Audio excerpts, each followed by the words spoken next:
بسم الله الرحمن الرحيم. إذا السماء انشقت وأذنت لربها وحقت وإذا الأرض مدت وألقت ما فيها وتخلت وأذنت لربها وحقت يا أيها الإنسان إنك كادح إلى ربك كدحا فملاقيه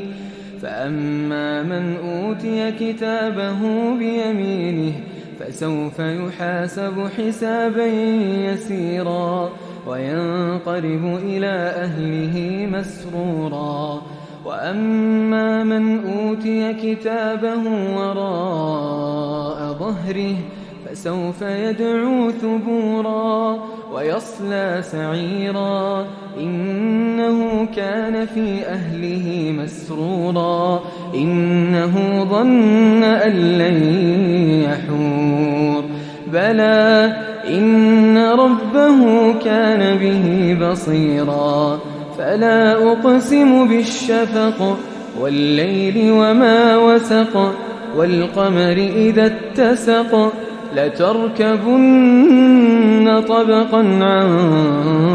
طبق فما لهم لا يؤمنون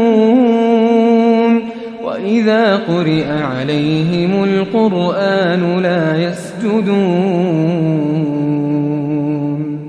بل الذين كفروا يكذبون